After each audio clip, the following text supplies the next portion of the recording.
جی بالکل، اس وقت میں سوات کی خوبصورت ترین وادی ملم جبہ میں موجود ہوں۔ یہاں پاک فوج کی جانب سے یہاں پر شجرکاری مہم کا آغاز ہو گیا ہے اور کافی پودے لگ گئے ہیں اور لگائے بھی جا رہے ہیں۔ ہمارے ساتھ یہاں پر مقامی یہاں پر جو سیاح ہے باہر سے آئی ہے اور مقامی لوگ بھی موجود ہیں، ان سے پوچھتے ہیں کہ وہ ان حوالے سے کیا کہتے ہیں، شجرکاری کتنی مہم ہے پاکستان کی ترقی کے لیے۔ جی یہ پاکستان ہم شکر گزار ہیں پاک آرمی کے اور یہاں کی عوام کے، جنہوں نے مل کے یہ سارے پودے لگائے۔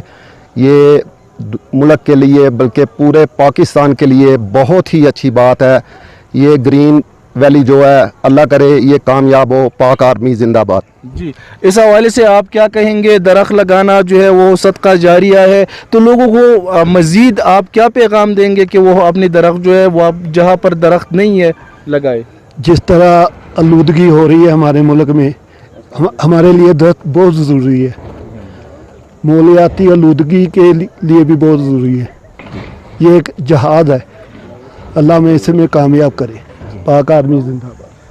جی بالکل، آپ نے یہاں کے جو سیاح ہے وہ باہر سے آئی ہوئی ہے، یہاں بھی انہوں نے پاک آرمی کی جانب سے شجرکاری مہم جو ہو رہی ہے اس میں بہت ان کے ساتھ مدد بھی کی، پودے بھی لگائے، اور امید ہے کہ اور لوگ جو ہے یہ میسج جو ہے پاک آرمی کی جانب سے جو ہو رہا ہے وہ اپنی آپ بھی اپنا حق جو ہے وہ ادا کرے گی، اور یہ پاکستان کو مزید خوبصورت اور سرسبز و شاداب بنانے میں اپنی کوشش جاری رکھیں گے۔ ہمارے ساتھ ایک دوسری جو مہمان ہے وہ بھی موجود ہے، ان سے پوچھتے ہیں کہ ان حوالے سے وہ کیا کہتے ہیں۔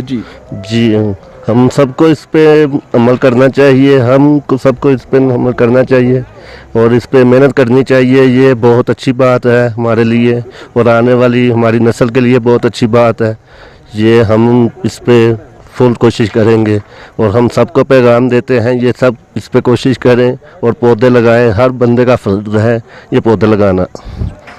جی بالکل، یہاں کے جو مہمان ہیں باہر سے آئی ہوئی ہے، سوات کی خوبصورتی تو واقعی کافی خوبصورت ہے، اور اس کی جو یہاں پر جو جانی جاتی ہے سوات سوئٹزرلینڈ جانا جاتا ہے، درخت بھی کافی ہے، لیکن پاک آرمی کی یہی کوشش ہو رہی ہے کہ جس جگہ پر درخت نہیں ہو اس پر درخت لگایا جائے، اور یہ ایک صدقہ جاریہ ہے جس سے جو ہے وہ ہماری ملک مزید ترقی کرے گا، اور ہماری جو آنے والی نسل ہے اس سے بھرپور فائدہ اٹھائیں گے اور اس ملک کو جو ہے پاکستان کو مزید خوبصورت بنائیں گے۔ جی